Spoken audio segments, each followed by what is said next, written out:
Good morning student. आज हम करेंगे निबंध 17। हमारे निबंध का नाम है श्री गुरु नानक देव जी। तो बेटा जी शुरू करते हैं। श्री गुरु नानक देव जी डॉक्टर सुखविंदर कौर बाठ द्वारा रचित निबंध है। इसमें उन्होंने श्री गुरु नानक देव जी के जीवन के हर पहलू पर प्रकाश डाला है और इनके उद्देश्यों को मानव कल्याण के लिए हितकारी माना है। श्री गुरु नानक देव जी के जन्म के समय देश की दशा बहुत खराब थी। लोग अनेक बुराइयों में फंसकर भिन्न भिन्न जातियों और धर्मों में बट गए थे। समाज में पूरी तरह रूढ़ियों और आडंबरों से ग्रस्त लोग थे। अनेक संतों ने अपने स्वार्थ के लिए लोगों को बुराइयों में फंसा दिया और उनमें निराशा पैदा कर दी, परंतु श्री गुरु नानक देव जी ने अपनी मधुर वाणी से सबका मन जीत लिया और उनको सही रास्ते पर चलने का उपदेश दिया।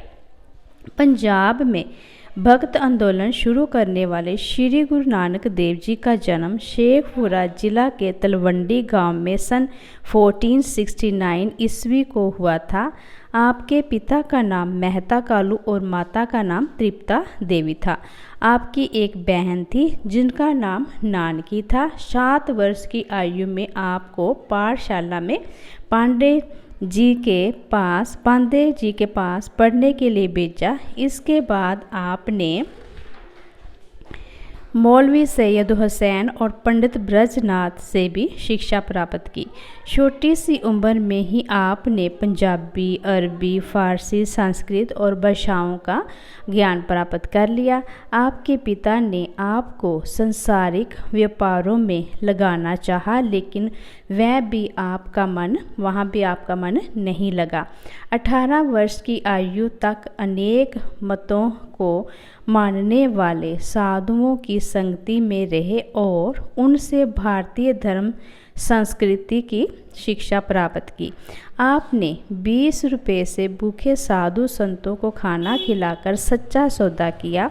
आपको सांसारिक बंधनों में बांधने के लिए आपका विवाह माता सुलखनी से किया गया। आपकी सुल्तानपुर में रहते हुए जब सुल्तानपुर रहते जिनका जब मैरिज हुई थी, शादी हुई थी सुलखनी माता जी से, तो आपकी 2 संतानें भी पैदा हुई, 2 बच्चे भी हुए, लक्ष्मी दास और श्री चांद। सुल्तानपुर में रहते हुए आपको शासकों के अत्याचारों, धार्मिक आडंबरों और अंधविश्वासों का पता चला तो आप व्याकुल हो गए। आप वही नदी में प्रवेश कर 3 दिन अलोप रहे। जब आप प्रकट हुए तो आपने उदाहरण दिया, ना कोई हिंदू ना मुसलमान। ऐसे शब्दों का आपने उच्चारण किया था, ना कोई हिंदू ना कोई मुसलमान।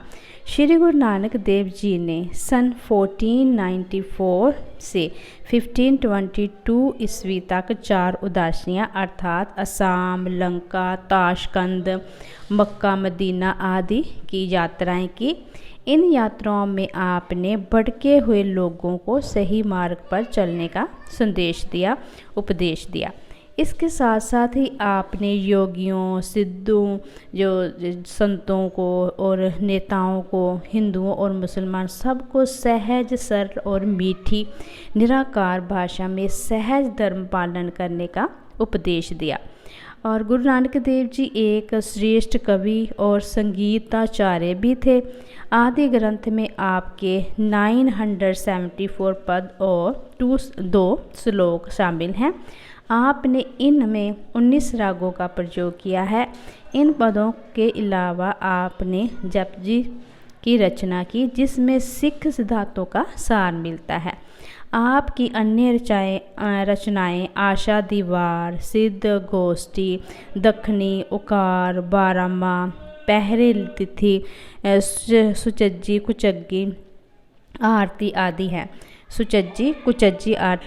है। श्री गुरु नानक देव जी ने लोगों को संसारिक ईर्ष्या, वैर, विरोध को मिटाने तथा प्रेम, समानता, सरलता आदि अपनाने का संदेश दिया। इस कारण आप युग निर्माता और समाज सुधारक भी माने जाते हैं।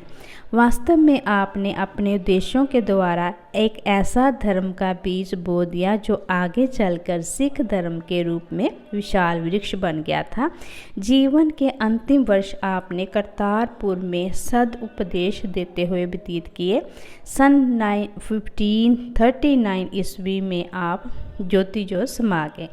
आपने मनुष्य का अंधविश्वास दूर करने के लिए एक ही परमात्मा की पूजा करने का उपदेश दिया।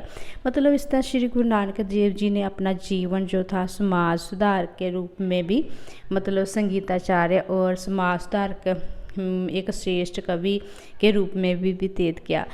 हम सभी जानते हैं कि श्री गुरु नानक जो है सिख धर्म के मोडी हैं, मतलब सिख धर्म का मतलब नींव रखने वाले हैं, सिख धर्म को बनाने वाले हैं। ठीक है बेटा जी, इस तरह हम इस लेसन में कोई भी चीज़ अपनी तरफ से कुछ नहीं जोड़ सकते, क्योंकि ये गुरु जी का बानी है, जो भी लिखा हुआ है सब कुछ सच होता है। इसमें कोई एक स्टोरी टाइप नहीं, सिर्फ लर्न करने वाली बात है। ठीक है बेटा, आप इसको ध्यान से सुनो, 1-2 बार सुनोगे तो आपको सारी चीज़ें अच्छी तरह से लर्न हो जाएगी।